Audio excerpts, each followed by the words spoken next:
SiriusXM. And now, the Opie and Anthony Show continues. This is After O&A Live. Here's your host, Sam Roberts. Yes. After Opie and Anthony Live, I just went out.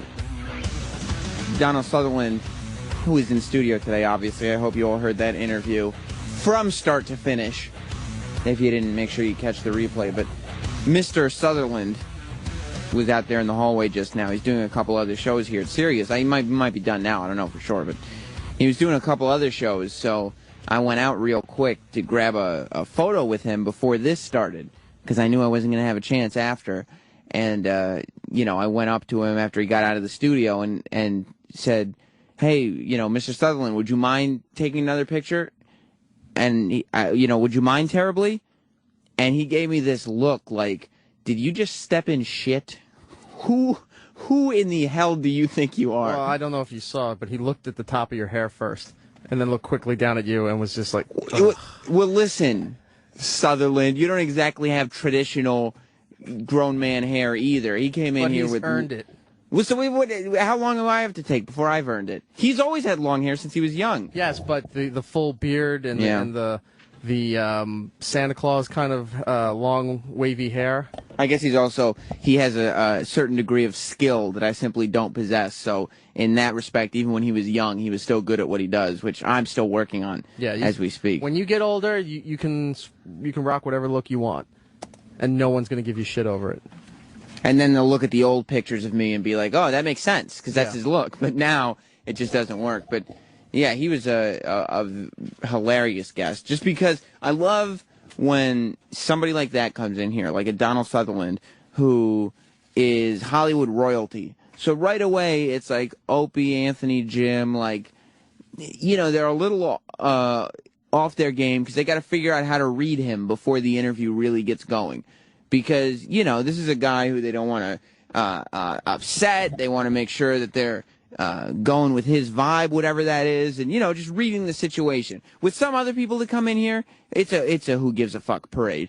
It doesn't matter what their vibe is. It doesn't matter what they think because Opie and Anthony know they're bigger than those celebrities are anyway. I mean, they thought that with The Rock at one point and were wrong, but more often than not, they're right. They come in here and, it's like... if so-and-so is on his way in here, we really don't have to do anything special. We'll just be ourselves, and he will vibe with what our show is. When someone like Donald Sutherland comes in here, you are now vibing with him. And so when he came in here and the quest to figure out whether he was pissed or sarcastic for the first, 10 minutes or so of the interview was just hilarious. And I know that Opie, Anthony, and Jim, especially Opie, also just bathe in that awkwardness and just love it. But I think based on the read that I got from him, he had a great time in here. He did. You could tell, right? Yeah. Because it was just not a traditional radio interview, and they were acknowledging, like when he took a shot at them, they weren't going, oh, Donald, and moving on to the next thing. Like, they were like, okay, let's swim in this for a little while. And that's what you don't get on radio. That's what makes the Opie and Anthony show very, very special. Sal, you're still an intern. I hope you were taking notes on that and realizing some special things going on. Absolutely. Were you listening to the interview? I was. Yeah, I was panicking a little bit. Because you weren't. Is that during the period of, is this sarcastic or is he pissed? Yeah. No. Yeah. Exactly. You couldn't tell at first. I couldn't tell at all. How long did it take you as not being in here and reading the facial expressions? I don't know. Like half the interview? More than half. I'd say more than half. Yeah. Definitely. Like you're 20 minutes in going, oh boy, this is not going well, guys. No. Yeah, I mean, for a second, I thought, for just a split second, and by the way, this is not a star on the caliber of Donald Sutherland, but what's his name? Norm from Cheers. Like, that was a not sarcastic, just awkward interview. No, that was not an enjoyable, entertaining, awkward interview. You didn't find that entertaining? After we figured out what the fuck was going on, that it was just all him. Yeah. Then I was like, okay, now it was entertaining. But at that moment, you're like, what the fuck is going on? See, there's two schools of thought here. Like, somebody like me, like, I love moments where it's like, oh my, what the fuck is happening? Like, why is this conversation happening like this? Why is he being so difficult? None of this makes any sense. Do you have any of that Norm interview? I know it's a last-minute thing. Yeah, I don't know if I have a hit off. Because it was long and uncomfortable, but those are the best moments here. Like, sometimes they work out extraordinarily well for everybody, like with Donald Sutherland, who's in the Hunger Games right now. And sometimes it just works out well for us in the sense that we have something to talk about, as was the case with Norm. Because Norm came in here, if you remember, he was promoting this book, and it was just about drinking beer. Like, some people, they leave their sitcom roles where they become very famous, and they decide to leave that all behind, move on to the next thing, and try something else. Become, have the careers based on themselves, not based on what that role on the sitcom was. Like Ted Danson, okay, once he struck gold with 3 Men and a Baby, he didn't need Cheers anymore. And then he put blackface on, so he left it all behind. You know what I mean? I think that doesn't sound right. What? I think he went back to Cheers, didn't he? He did 2 movies and went back to Cheers. I mean, I thought it kind of peaked at 3 Men and a Baby. Was that not? I think it peaked at Becker. Becker, yeah, that's true. And then he went back to TV. And Becker, hey, come on. But listen, Norm did not. I think he probably tried to leave the Cheers thing behind. It wasn't working out. And so he wrote this book book, by the way, that would have probably been better had he released it while on Cheers. Right. Exactly. He might as well have written the book as Norm. Like, he might as well have written the book in character, not as this actor. What's his name? George Wendt. George Wendt.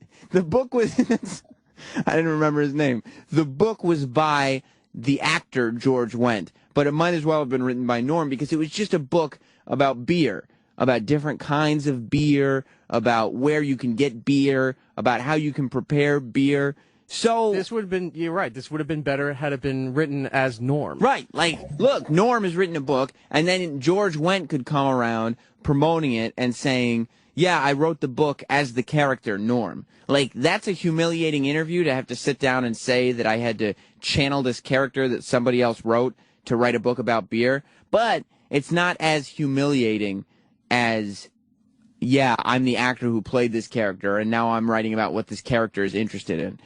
But I guess George Wendt is also interested in beer, because as the interview started, we start asking him questions about beer, and as I thought was a good question, asking him questions about whether or not he was an alcoholic.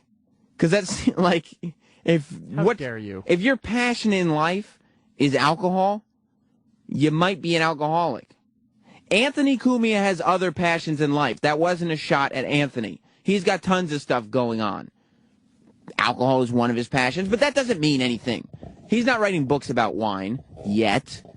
So there's no reason to throw that. But when George Wendt came in here, yeah, we were like, especially Jim, he was like, hey, have you ever thought, are you an alcoholic? And I think that was the point where everything turned ugly. And that was actually ugly. Not like the great Donald Sutherland here, who just held us, not only the audience, but all of us in studio in the palm of his hand, thinking, is he being sarcastic or is this getting weird?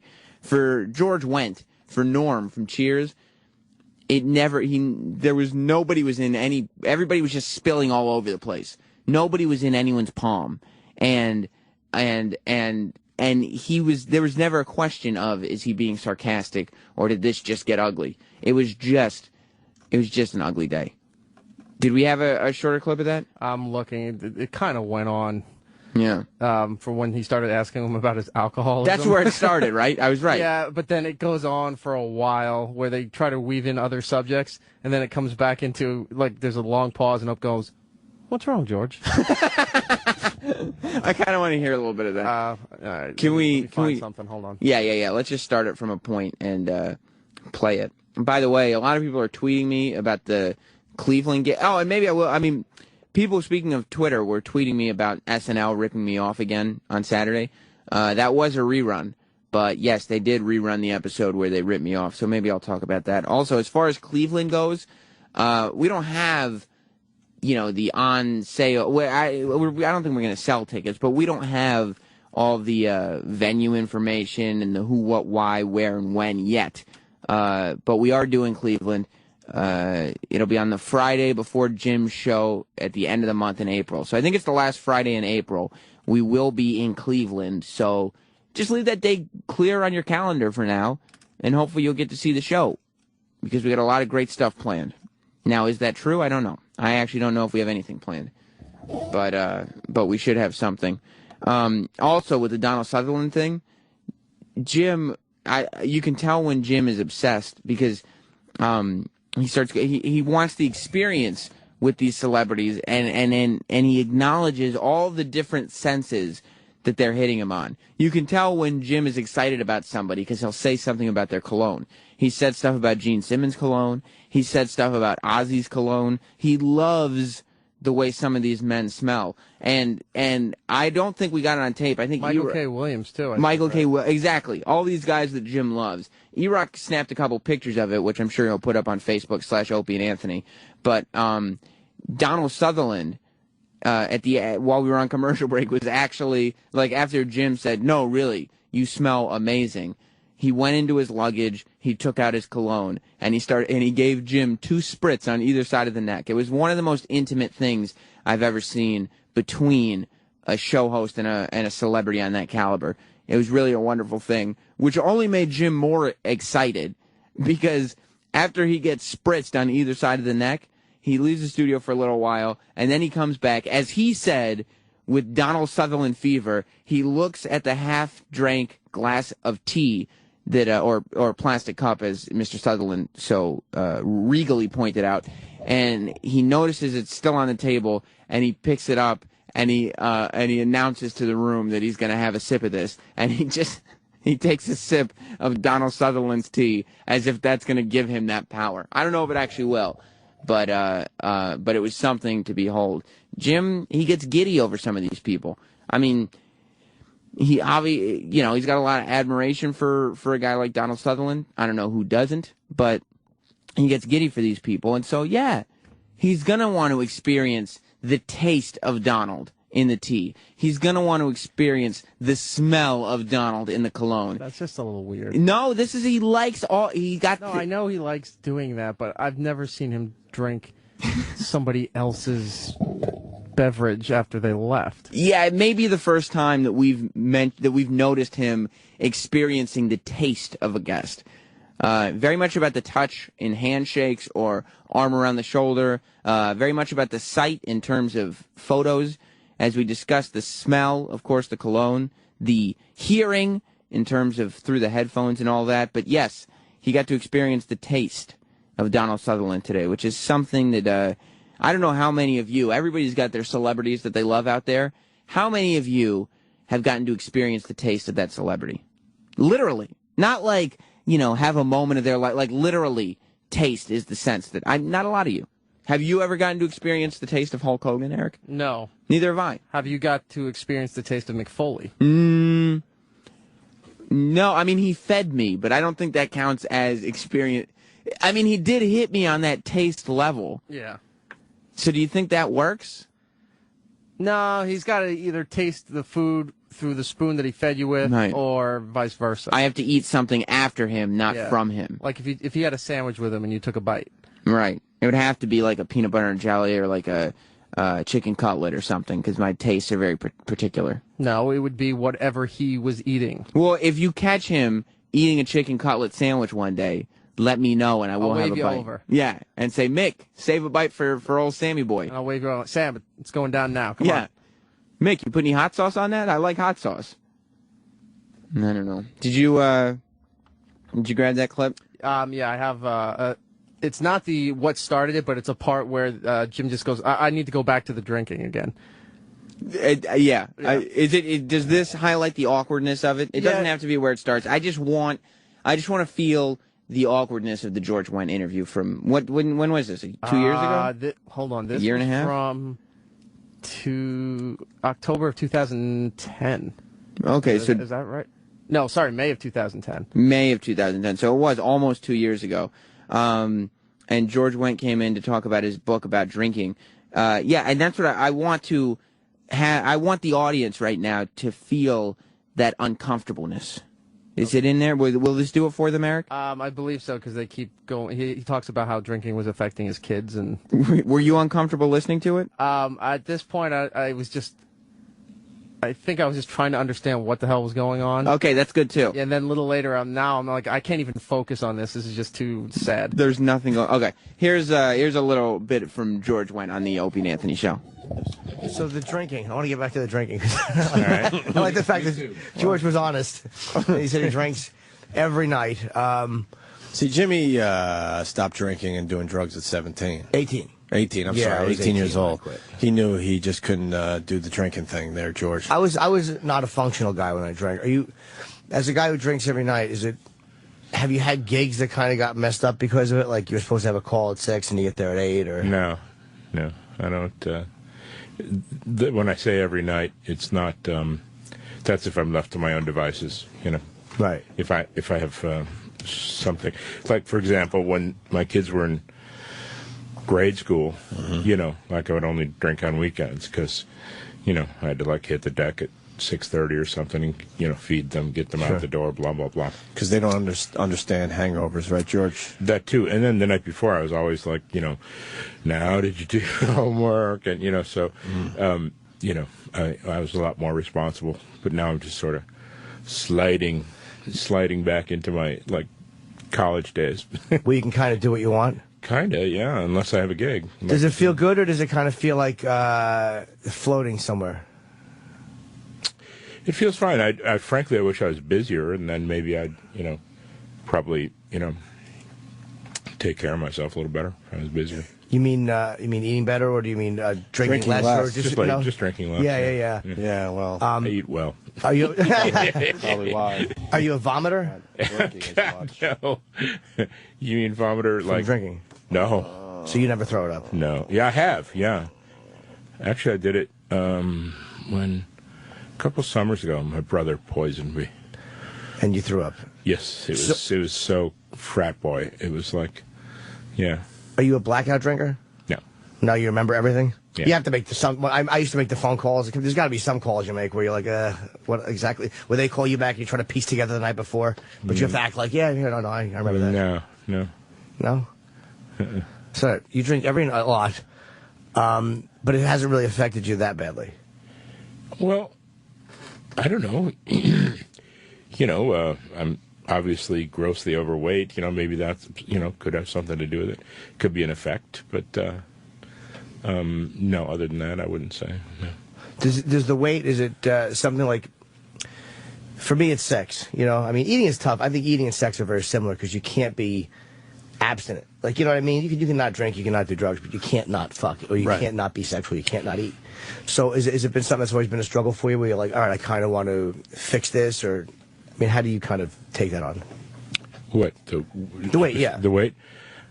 You know, just try to, you know, exercise a lot, and if I, you know, obviously I know how to lose weight. The hard part's keeping it off. So, I mean, it's kind of fun to lose weight, you know, because it's all very active, and, you know. When are you going to do that? Yeah, you can do. Yeah, you know, you can do it pretty easy. It's just, you know, because it's just like maybe several weeks, and it's like, you know, people are like, "Oh my God, you look fabulous!" Yeah, And then it just gets really boring. And it kind of motivates you to lose more beer. then you go right back to. Yeah.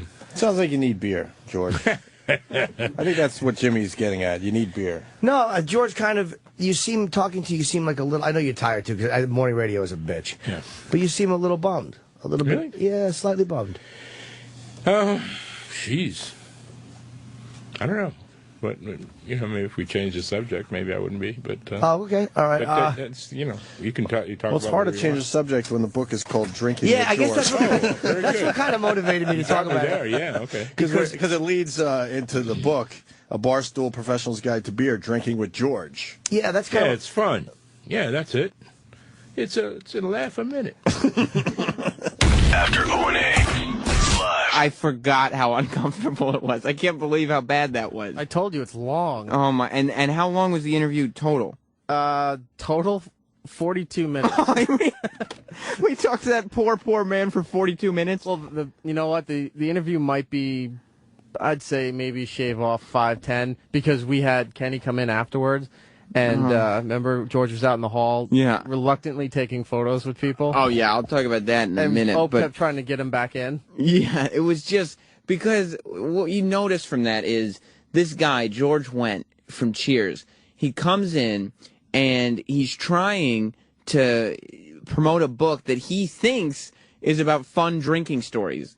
Like, I'm sure what he figures is, oh, yeah, when, we have fun, we drink beer, blah, blah, blah, we go to the bar, guys watching sports, blah, blah, blah.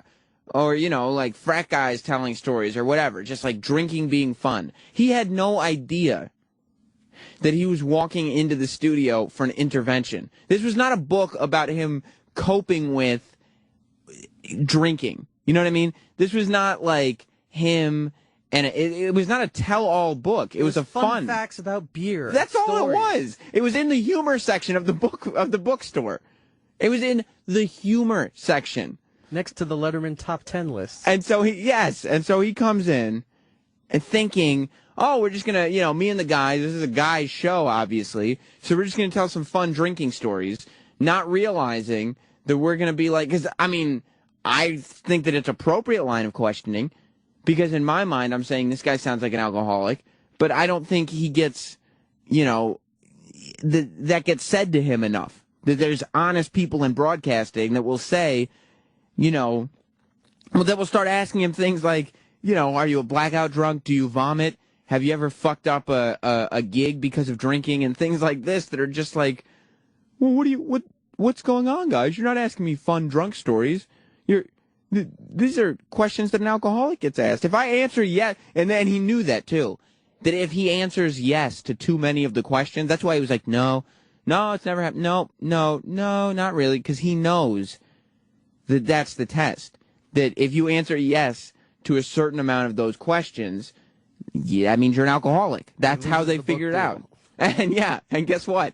Nobody wants to hear an alcoholic who's an admitted alcoholic coming out with a book talking about his fun drinking stories, because now it's a problem. Now it's not the fun guy from Cheers anymore. It's the overweight man who's got a serious drinking problem. Yeah, then that's the book that you release after you've done rehab and cleaned up your life. Right.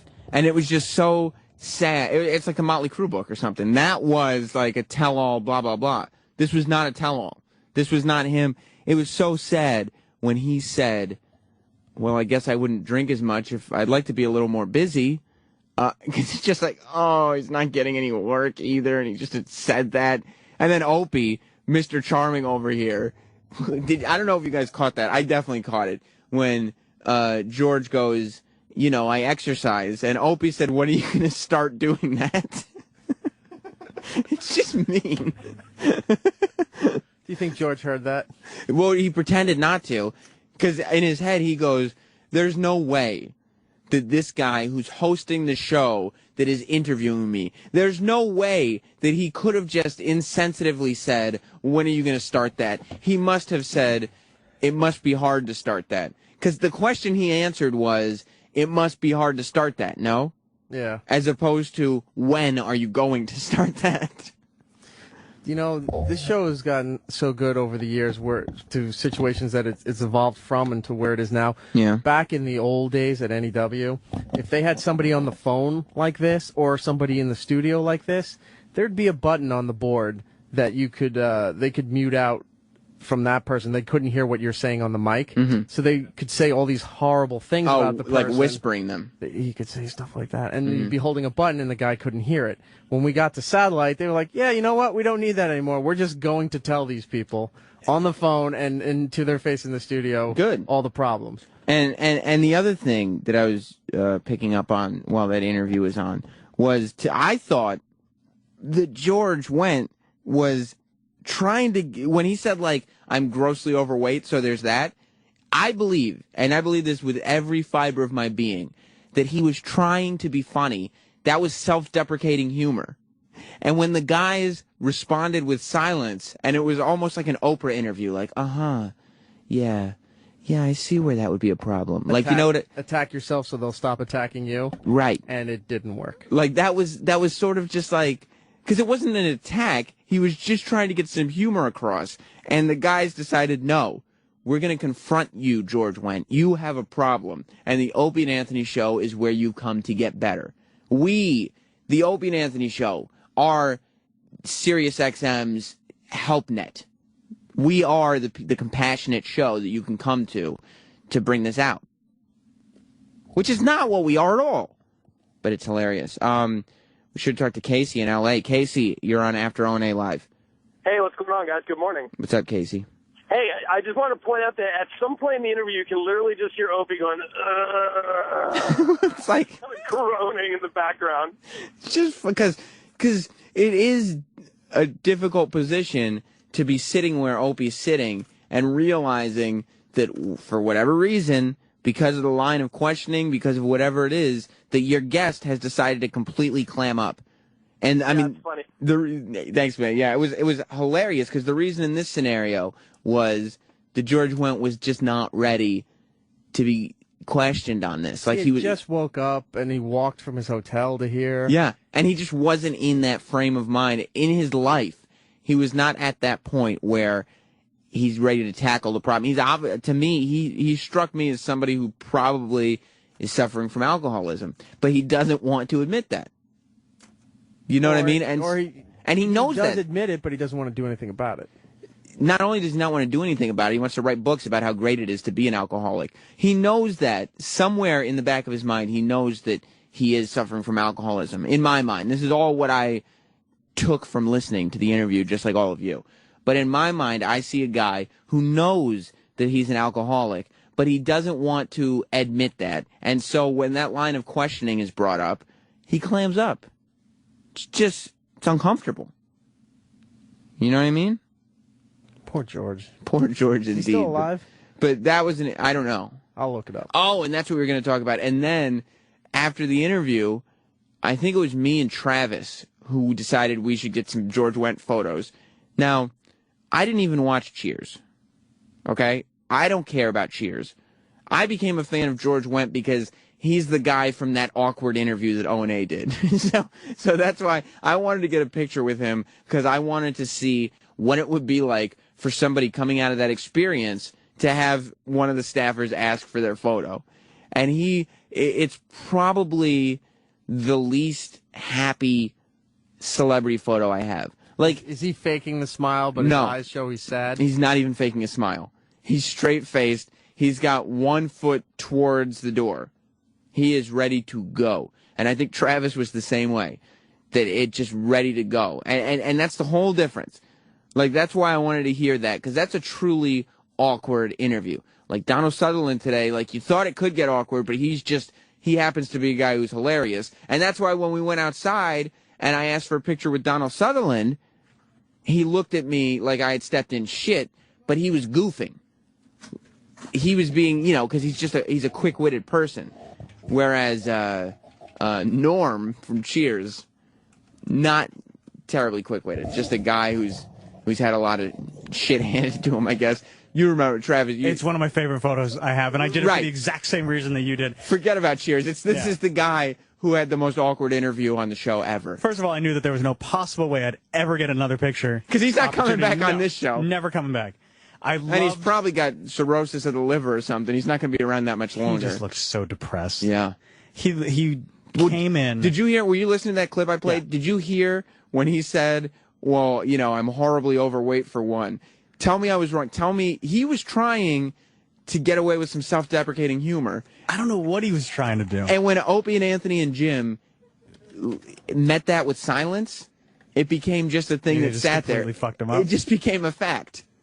It just became somebody struggling with what he's dealing with. He came in he looked like he rolled out of bed. Yeah, and that he was getting all fucked up the night before. Yeah. Oh, yeah. Yeah. Travis is finding the George Wendt photo. Favorite photo. He is alive. Oh, thank God. He's 64. God bless George Wendt. I mean, I guess he doesn't look that bad for 64. He's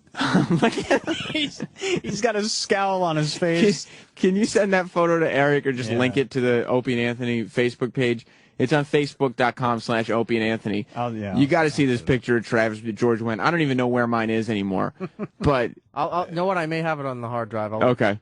Yeah, put them up there because that was hilarious. Roland, you were with us when George Wendt was here, correct? No, I wasn't. That wasn't your booking? That wasn't, no. Did you hear the clip that we just played? No. I was into the Bruce channel. What's up? What goes on in your 10 mind? o'clock, that channel changes in Roland's office. Nah, I'm going to change it before 10, but what goes on? That's true. What goes on in your mind when a guest interview is just going horribly? Like, you know what would be a good example for you? The Paris Hilton interview.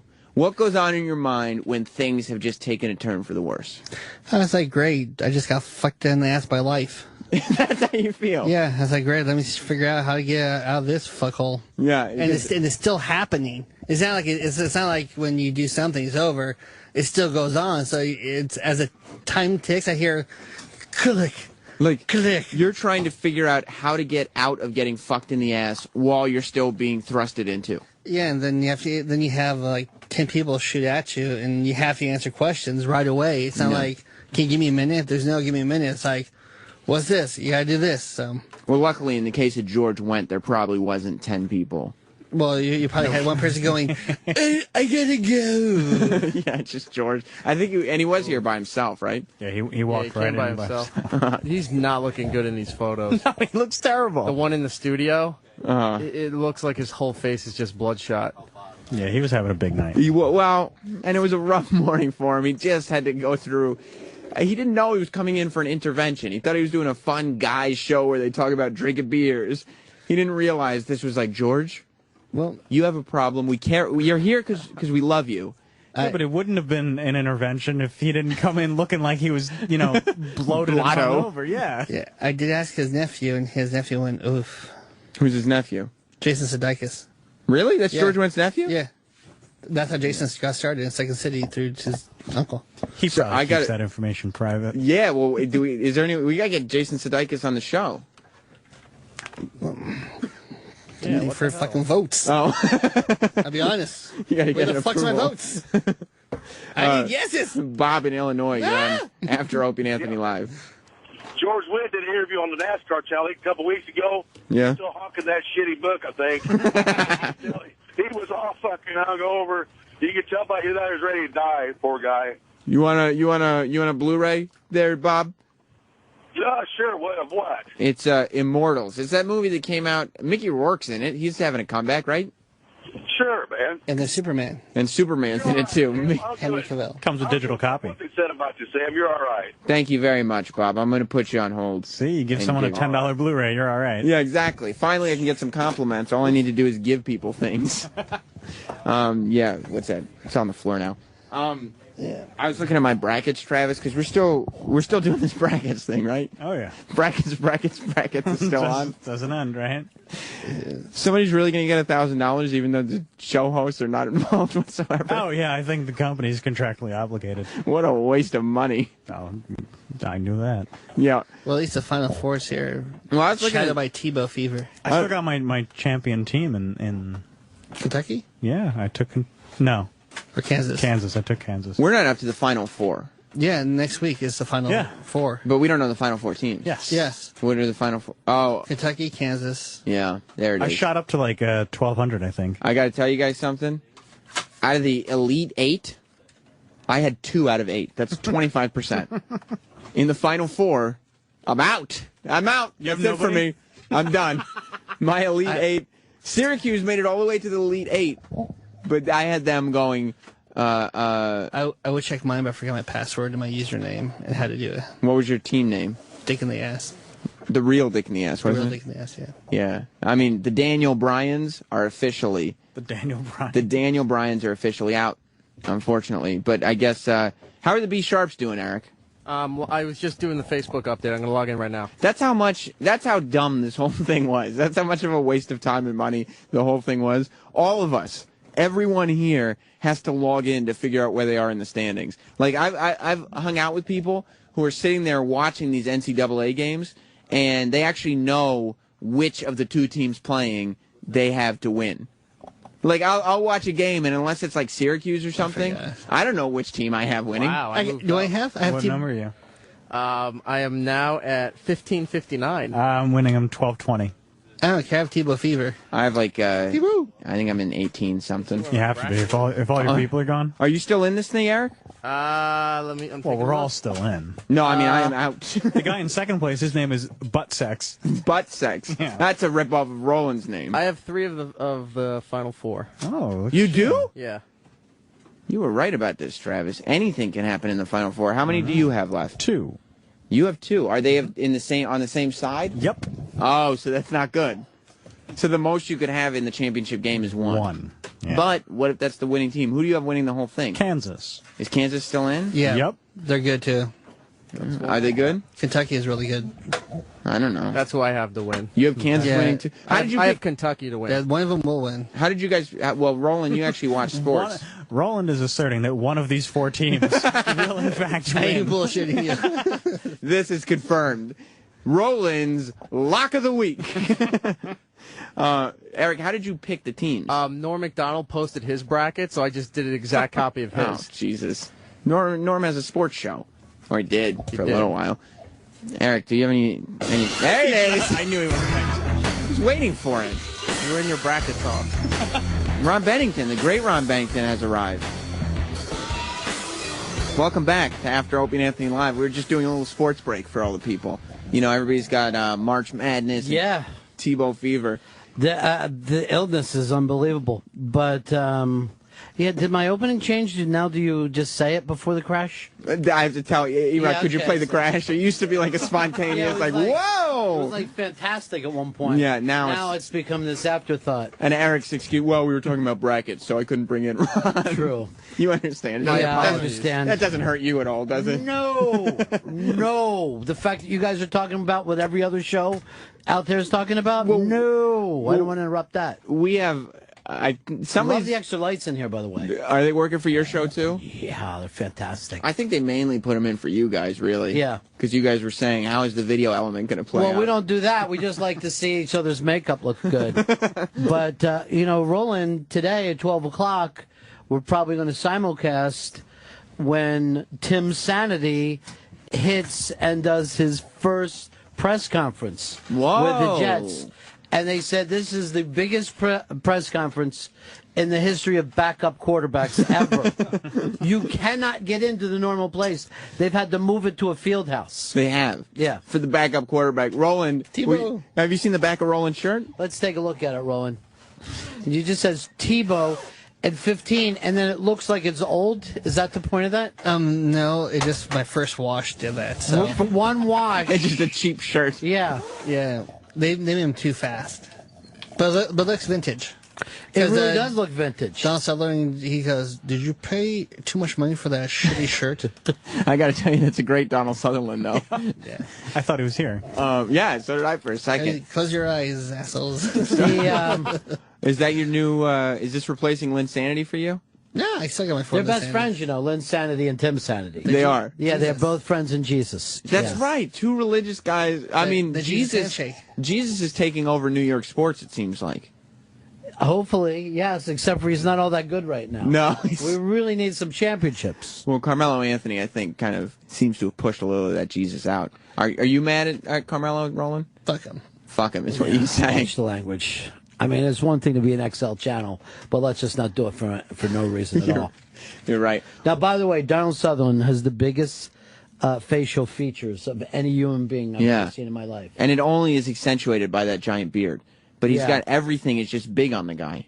It is, and he seems like instead of doing this movie, he should have been in Hogwarts. Now, have you seen this? The Hunger Games? Yeah. Yeah. What'd you think? I mean, I talked about it a little bit on the Sunday show. Yeah. It's Twilight, It's going to do very well. I thought it wasn't. Well, it's already done gigantic. Yeah. I thought that it wasn't. I thought that it was going to be different. I didn't realize it was Twilight. Yeah, it's Twilight. Yeah, I thought best thing to say about it. Like it's just like Twilight, and I don't know why. Did you see it? Yeah, yeah. I saw it in a screening room. Very fancy. Yeah, and we all moaned. We were moaning what was going on. Oh God! And then when you talk to Donald Sutherland, he's like, "This is the Occupy movement. This is fantastic. This will start a revolution." Like a lot about. I don't know. No, then a lot about kind of what irked me is kind of spoilers, so I don't want to talk everything about it. But say it. No, I don't want to. But yeah, I guess when write it down and then I'll be able to do it because I saw the film too and I want to talk to somebody about it. Well, it was the whole idea. The uprising didn't exactly pan out. Didn't really even take place. No, it didn't, did it? But it was there. It was potential for it. Right. I guess that comes in second or third. But I don't go to... Then they're not Hunger Games anymore, are they? I don't think so. You know, at that point, we're going to stop the Hunger Games. Does this chick defend her title in the next Hunger Games? Next year? That would be shocking if she did. Although she could probably win again. She didn't seem to have too much of a tough time with it, did she? Well, that's because most of the action happened off screen. Two more people are killed. I was sitting there, and like Jess was describing the book to me and the plot of this movie, and I said, it sounds awesome. Like little kids, they go and they fight to the death, and they just fuck each other up like crazy. But then I went and I was like, I was talking about it over the weekend. I was like, these little girls that are lined up for the movie, instead of me using a little bit of intelligence and saying, obviously, this is not what I've expected, I was walking past all these girls like, wait till they see what's going on in this movie. Right. And then I was like, oh. You know, I think Happen Jess got you to take her to a teen flick. Yeah. That's all. She likes the Twilight movies. So after that, she's probably going to keep lying about everything, you know, like, oh, God, the action that goes on in Sex and the City 3. You got to see Valentine's Day. There's this giant, there's a tank in it. But didn't you think, like, it was a couple of different movies, too? Like, the one, like, where the city people lived, they were all acting like they were in a 90s Batman film. And then you get out in the other, it just felt like different movies. It was very much like Penguin's Gotham City, right. You know? And, like, have you paid attention to all the other people who act like they're in some form of reality? Yeah, no. No, it doesn't make a lot of sense. But, I actually like the part before they started the Hunger Games better than the Hunger Games. You like the kind of makeover? No, not that. Yeah. There was a long makeover. When they go to Oz and everybody's shining their feet and everything. Well, I saw Lenny Kravitz was bragging about this, and he was doing interviews. Yeah. I'm like, Lenny Kravitz, you've been in the fucking film 3 minutes longer than me. You know what I mean? Like, you're barely in it, and yet he's doing interviews. Well, yeah. I mean, aside from, what's her name? The girl and the kid, most of the people are only in for a couple. Stanley Tucci has a standout role in this thing. But, yeah, I mean, I guess I just thought there'd be a little more adultness to it. Yeah, there's none. Something. None. Like you could imagine what this movie would be with an R rating. That would be a movie I would see. Well, you know, that's come up quite a few times, is how come Bully got the R rating and this thing didn't. Bully says the word fuck, and Hunger Games kills kids. Yeah. We don't mind kids seeing children get killed. Yeah, as long as there's a little romance thrown in there. Now, the other thing, and of course I'd never say this in front of Mr. Donald Sutherland. No. But shouldn't you have felt bad when some of those children died and you didn't? No, of course there not. was no connection. No, because you sat there and you were like, yeah, well, 23 of them got to go, you know? Yeah, how many are left? How many are left now? And you couldn't even, like, you know, I think you're supposed to want the kids to upheave against Donald Sutherland. Right. And then you kind of don't. You know what I mean? No, you don't at all. It's not really giving too much away, but it is. It's the kids are going to love it. I don't think that you're giving too much away because everybody must have seen it if it made $155 million. Well, unfortunately, Donald Sutherland, I don't know if you were listening to the interview. Yeah. He walked in here, and they were Opie, Anthony, and Jim. No, we didn't. Sam saw it, and I'm sitting there holding a camera with no mic in front of my face. And he's just sitting there like, what did I walk into? But yeah, I mean, Roland, you haven't seen it yet. No, I was watching Notting Hill over the weekend. I think you'll really... Notting Hill. From what year? Like it was on TV. It was 98? Yeah, it's good. You'll enjoy it. I think you'll really enjoy Hunger Games. I'm excited because I love like the Twilight series. Yeah. Take a sandwich because you will get hungry watching Hunger Games. Oh, yes. I stuck a sandwich in there, and I broke it out very, very quickly. And how fast did Woody Harrelson go from a drunk to a lovable guy? I didn't, you know, this whole, you sons of bitches are about to...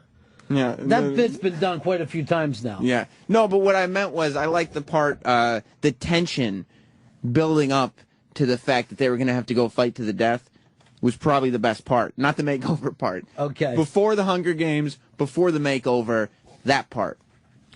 I did not have a favorite part of the film. You didn't? Mm-mm. Jess was upset with me, too, because she was like, well, what'd you think? And I was like, wow, I didn't really like it. Like, if you ask any follow-up questions, I'm going to tell you what I thought.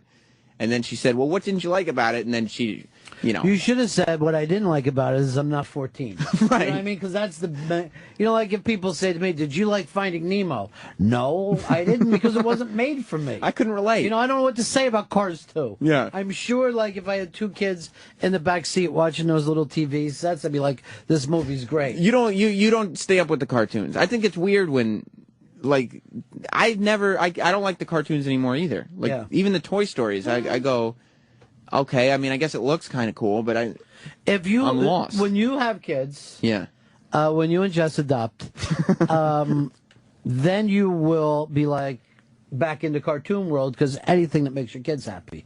But when they're not into cartoons, now what weirds me out is like Toy Story 3 will be playing at like 10:30 at the theater, and it'll be packed with fucking adults watching it. That's insane to me. I don't get that either. Roland, you like cartoons. I love them. I watch Cartoon Network too. You do? Scooby-Doo, yeah. What HD. So you watch Scooby-Doo, but not new cartoons? Yeah. Oh, the movies I watch, all of Pixar's I love.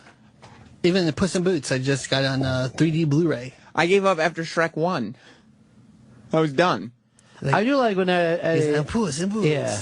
When Eddie Murphy yells. Yeah. That's my dad. All I like to do is watch that with the fucking screen off. So I'm just listening to Eddie Murphy. Eddie Murphy yelling. My dad walks around the house still to this day. I'm looking down, Shrek. I'm looking down. I'm like, Dad, stop it. He's 12 years old at this point. Eric, you still watch cartoons? Oh yeah. Now, do you? I know you're really obsessed with the cartoons from when you were a kid, like watching He-Man and stuff like that on DVD. You watch He-Man on DVD? It's not even funny. It's not. It's action. He-Man, action. Voltron, G.I. Joe, Mask. Like I could see if you were still watching like Fred Flintstone or fucking Scooby-Doo. I have all the Looney insane Tunes. to me. Like picking up on nuances that you might not have picked up when you were a kid. But He-Man is just like by the Castle of Grayskull. By the power of Do Grayskull. you watch with your shirt off? You just no shirt on and a plastic sword. And then you put in like strips of tinfoil over your chest, X'd out. By the way, Chris thinks that E-Rock doesn't like him. Chris Stanley? Yeah. I don't know why. Is that I true? don't know why either. I have Somebody no idea. told him a lie, I guess, that fucking E-Rock complains that he mumbles too much on the air. The other day, we went to do something, and then we had a meeting, and my Twitter's just blowing up, people yelling at me saying, how do you not think Pepper is funny? It's like, why are you making fun of Pepper? I'm like, I haven't even said anything. Did you say it on the air? No. No, he said something very kind to me in the hallway, and then I misconstrued the whole thing. That's just not like he you. Would see so Pepper like, what the fuck? So he could have the excitement and maybe use that as a ringtone, for himself. Do you feel, Eric, like Pepper doesn't have that broadcast voice that you're so used to? No, I love Pepper. I think he's great on that show. He's the world's biggest. He said to me, he goes, Pepper's everything that Sam's not. What? What the fuck, E-Rock? Why the fuck would you say that? That's good. What the fuck is your problem? I did say that. Oh. Your voice started to crack there. You can't sound that fucking tough. I know. I mean, that's why I don't You should like the Hunger Games. Oh, shit! Yeah, fuck. But you do, so. Oh! That was a fat joke, Roland. It was? Was it? I mean, it wasn't intended to be. By the way, Roland's killing it on Kenny Powers this season. Just fucking destroying as Kenny's half-brother. I haven't watched this season, but I'm assuming there's a character that... I cannot... I think next week is the finale, and I'm going to miss this fucking thing like it was an old girlfriend. Is it still holding up? Oh, God, yes. It was I stopped, in season 2. Why? I don't know. know. It's not perfection. I don't know. I mean, it's good. I never stopped liking it, but it was just like, all right, I think I've seen it. No, it's every season's different. Yeah. They're in Myrtle this year. It's unbelievable. Yeah, I would imagine. I'm glad Danny McBride has that going for him. I don't like the movies that he did. Like, he hasn't had a hit movie. Except that he's been like, that he was the star of, right. or that he was a part of? No, none of his vehicles have been hits. Okay, yeah. What are his vehicles then? Pineapple Express? But no, that wasn't amazing. His. But he was a bit player in that. He was like a breakout in it, but it wasn't his. He was a breakout. Like, I'd say he's featured. Your Highness, Drill Bit Taylor, did not do well, and I thought that was funny. By what? You mean the? I mean, critics, box office, whatever scale you want to use, it didn't do well. All right, what else? Drill Bit Taylor did all right. I don't even remember it. So Owen Wilson. I'm gonna have the to, homeless guy. Yeah, I'm gonna have to disagree with you. Foot Fist Way he was good in, but I don't think the movie did well. Oh, that was his like indie movie, and then the other one That's was we got him for the first time here. the Jesse Eisenberg movie. 30 minutes or less. Yeah. Social Network? Yeah, he was Spider-Man in that movie. No, him 30 minutes or less with Jesse Eisenberg. He didn't do anything for either of those two guys. I haven't seen that one. Nobody has. Aziz is that one. Yeah. I mean, I didn't see Do you it. feel bad Aziz hasn't taken off the way you want? No, I think I can't feel bad for people for not having hit movies because, like, most of the people I know don't have hit movies. Yeah, but like Kenny Powers has the option to have hit movies. Like most people are so far away. Like Kenny Powers is right there. I feel like he's a step away from having a hit movie, and it just doesn't happen. Aziz, he's got Parks and Recreation, which is, I don't know, I love him on that. I guess that show's great. He was in Funny People too. Yeah, and he was good in Funny People. You know. So what's your point? Aziz is not going to make it? No, I think Aziz is doing all right. Going. I think Aziz is doing all right. I think between Aziz and Kenny Powers, you'd rather have Kenny Powers' career. I don't know, because I think Kenny Powers is more like Aziz. Hold on. He writes it. He produces it. Will Ferrell calls him on the phone. Aziz is like, what, fifth mic on the fucking Parks and Rec show? Yeah, but Aziz has... He's coming in tomorrow, so he's phenomenal. Oh, Aziz? Then he is great. I'm sorry. He's fucking fantastic. But there's two things about Aziz. Number one, I feel like Danny McBride is not... He doesn't have that thing anymore where it's like, this guy could be a big star because he's got too many setbacks. Aziz still has this guy could hit the next level at any moment. And... All right, I'm going to agree now on Aziz because I found out he was coming in here. And, I don't know if you know this or not, Ron. I do know it. Aziz hangs out with Jay-Z and Kanye West. I don't think Danny McBride can say that. Well, he hangs out with Will Ferrell. I would rather hang out with Jay-Z and Kanye West. Will Ferrell. That's because you're racist. I'd rather hang out with... It's You're not a racist racial against thing. Whitey. No. I'd rather hang out with Will Ferrell. One is better than both. Yes. All right. I never want to hang out with Kanye West. Yeah, just the fact that he's there means you don't want to hang out with Jay-Z anymore. I think Kanye wants you to talk to him. Like, you go, hey, he goes, shut up. I would want to hang out with Kanye West all the time. I think that he's too moody, and he's going to act like you stole something of his. You know, and Jay-Z, I think he would be great until his fucking boys came around, and then I think that he'd find ways of picking on you. Oh, so he'd have to be the cool guy. Be like, hey, check out Sam's hoodie, everybody. It looks stupid. Yeah, this shit looks dumb. He saw the Hunger Games. Sway saw me in the hallway today, yeah. And he said, he said hello, and then he said, watch out, man, I see you wearing that hoodie. Geraldo says you're going to get shot. Yeah, we're all saying. Was that why you wore it today? No, I'm just wearing a hoodie. I've worn this thing 100 times. Put it up over your head, though. Rob Cross wears hoodies all the time. Yeah. See, if I were supporting, do I look more intimidating? It looks like you're supporting Opie. I don't know why Opie, and I tweeted something about it. He used to have, his group was the hoodies. I said that on Friday, too. That was my actual favorite thing that's ever happened on Twitter. The hoodies? Yeah. When Big A joined in and started wearing it, and the different people, I'm like, this is so great. If I were Opie, I'd be pissed that this kid robbed him of his army. Like, now you should have said he's part of my stuff. Yeah, you guys are all supporting me. The Million Opie March was going on in New York. But I don't know. I mean, Opie has not come out with a stance one way or the other. Fez has come out. I heard the big announcement on whether or not the hoodies stand by. Yeah, Rob Cross is devastated. He wears hoodies all the time. Does he wear a lot of them? Every day, almost. How's Fez doing, by the way? He seems like he's doing great. He kind of likes Roland, and Roland doesn't know it. He has a crush on Roland? If you were gay, would you be with Fez? If you were. Depends if he buys any food. Why not? Okay. Well, what's the gayest thing you've ever done? Have you done anything that approaches gay? The after show. Okay. So, yeah, this is gay. All of us are gay today. We've all been a little bit gay before. Why what not? time is Aziz coming in tomorrow, Roland? 9 o'clock. Or you might come in earlier with Shaq. If you get the opportunity, would you please just tell him that I thought he was so much better than Kenny Powers? Yes. And that I fucking stuck up for him 1,000,000%. Yes, I will. Well, on that note, we should let you continue on with your broadcast day. You guys are invited back if you want to be here for the Tebow announcements at noon. I know. Always feel free. I would love to. I won't know what he's talking about, but I'm sure Roland will celebrate with you. Yeah, we're probably going to have a bucket of beer down here, too. Ooh. Beer on ice. Just going crazy for the new Super Bowl for the Jets. Go. Tebow fever. Let's go, Jets, go. Well, stay tuned for that. It's all coming up on Ron and Fez. We'll be back with more of this tomorrow. Goodbye, everybody. The Opie and Anthony Show is now over. For real this time. Check out the O&A Show on Facebook at facebook.com/Opie and Anthony. And catch Opie and Anthony live Monday through Friday from 6 to 10 a.m. Eastern. Ron and Fez are next. Hey.